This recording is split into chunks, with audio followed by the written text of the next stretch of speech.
نحمده ونصلی علی رسولہ الکریم۔ علامہ اقبال علیہ الرحمہ، ان کی زندگی سے متعلق بہت سارے موضوعات، سینکڑوں موضوعات ہو سکتے ہیں، اور اقبالیات پر بہت کچھ لکھا گیا ہے، سینکڑوں کتابیں لکھی گئی ہیں، اور ان کی زندگی کے، ان کے شعر و شاعری یا ان کی فکر و فن، ان کا فلسفہ، بلکہ ان کی یعنی ایک ایک الفاظ، ان کے جو لفظ ہیں ان کی شاعری کے اندر، چاہے وہ خودی کا لفظ ہو یا علامہ اقبال کا شاہین یا علامہ اقبال کی نگاہوں میں نوجوان مسلم، یہ ایک ایک ایسے ایسے موضوعات ہیں کہ آپ سینکڑوں صفحات ان کے لیے پڑھتے چلے جائیں یا اس پر مطالعہ کرتے چلے جائیں، یہ سب چیزیں ہو سکتی ہیں۔ لیکن میں نے علامہ اقبال علیہ الرحمہ پر ایک کتاب حضرت مولانا سید ابو الحسن علی ندوی رحمۃ اللہ علیہ، نقوش اقبال کے نام سے وہ کتاب ہے، اور میں چاہوں گا کہ جو یہاں پر حاضرین ہیں وہ بھی اس کو حاصل کر کے اس کو پڑھیں۔ حضرت مولانا کا ایک مقالہ اس میں شامل کیا گیا ہے کہ اقبال کو اقبال کس چیز نے بنایا، یا وہ کیا عناصر ہو سکتے ہیں کہ جس نے ان کے ستارہ اقبال کو بلند کیا۔ یوں تو بہت سارے شعراء گزرے ہیں، بہت سارے ادبا گزرے ہیں، بہت سارے مفکرین گزرے ہیں، بہت سارے مصنفین گزرے ہیں، نہ جانے کتنے قائدین ہماری قوم کے اندر بڑے بڑے ہوئے، لیکن اتنا کچھ بہت ہی کم لوگوں پر لکھا گیا ہے۔ اور یہی وجہ ہے کہ آج یعنی ان کی زندگی کے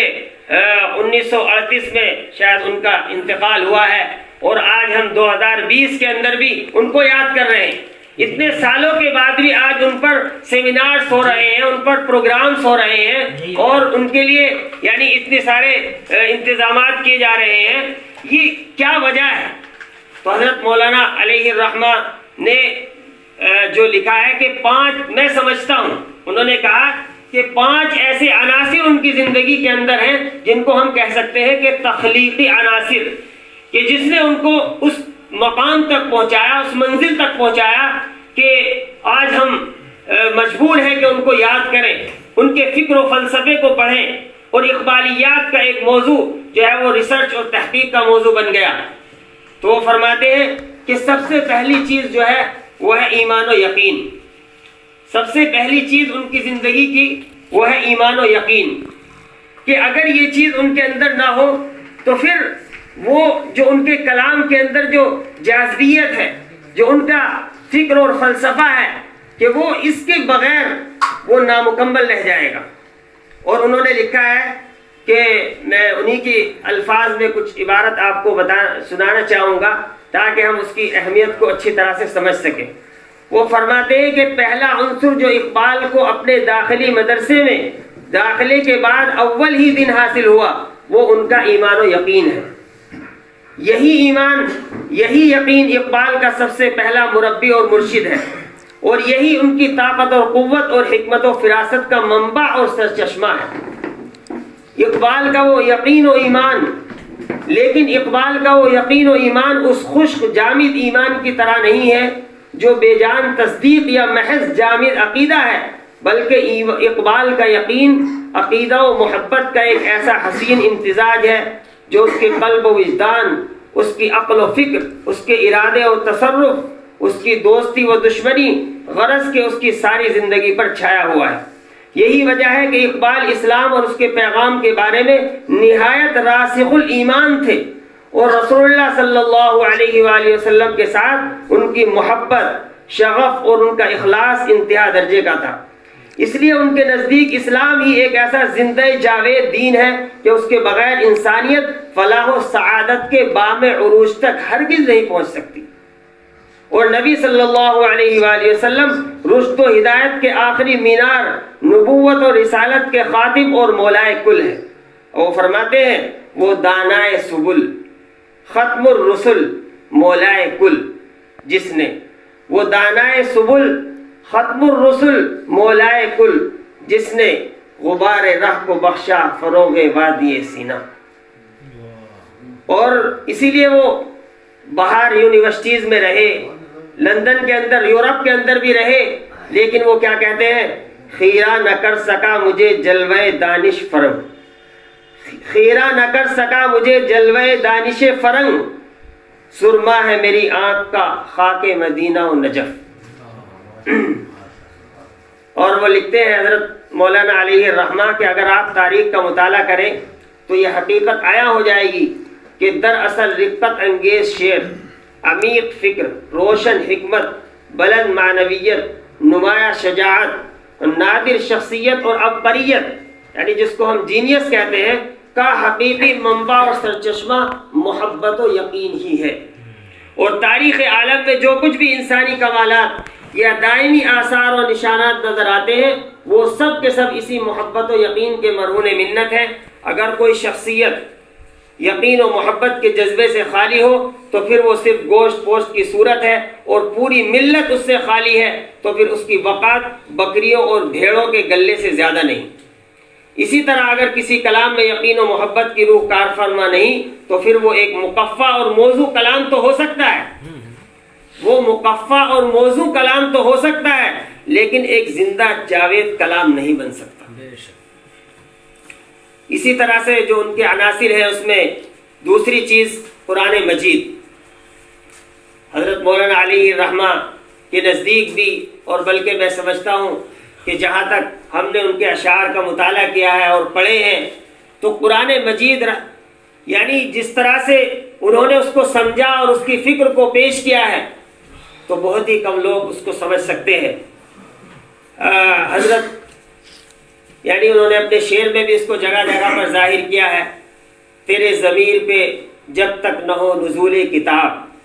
تیرے ضمیر پہ جب تک نہ ہو نزول کتاب، گرا کشا ہے نہ رازی نہ صاحب کشاف۔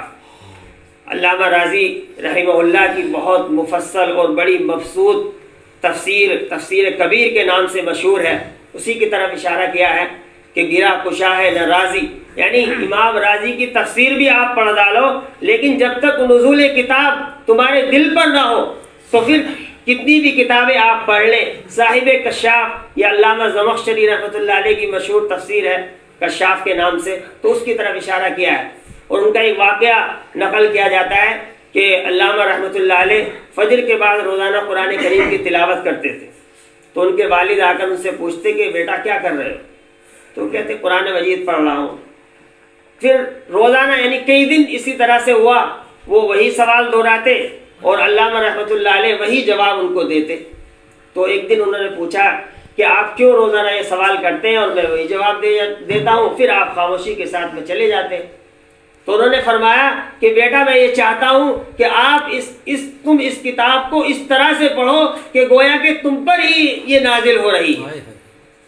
تو اسی لیے کہا علامہ نے کہ تیرے ضمیر پہ جب تک نہ ہو نزول کتاب، گرا کشا ہے نہ رازی نہ صاحب کشاف۔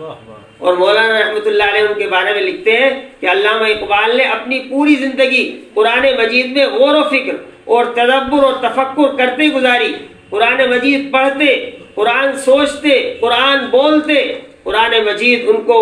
ان کی وہ محبوب کتاب تھی جس سے انہوں نے نئے نئے علوم کا انکشاف کیا، اس سے انہیں ایک نیا یقین، ایک نئی روشنی، ایک نئی قوت و توانائی حاصل ہوئی۔ جو ان کا مطالعہ قرآن بڑھتا گیا ان کے فکر کی بلندی اور ایمان میں زیادتی ہوتی چلی گئی۔ اور تیسری جو تخلیقی عنصر ہم کہہ سکتے ہیں وہ ہے عرفان نفس، اور جس کو علامہ نے اپنے اشعار میں خود ہی سے تعبیر کیا ہے۔ اپنے من میں ڈوب کر پا جا سراغ زندگی،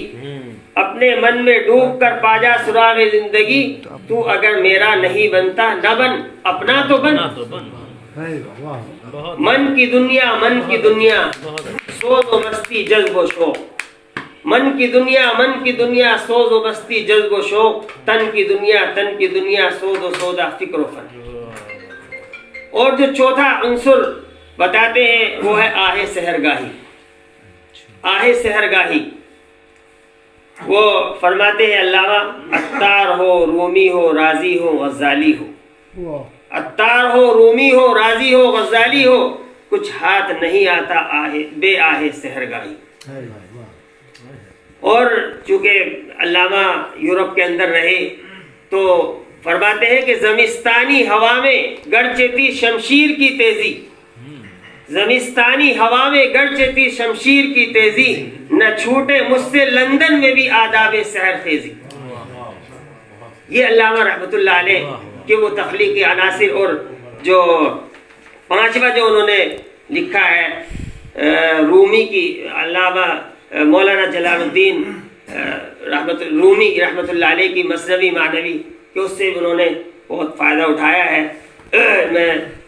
وقت چونکہ بہت تیزی سے گزر رہا ہے، بہت سارے ہمیں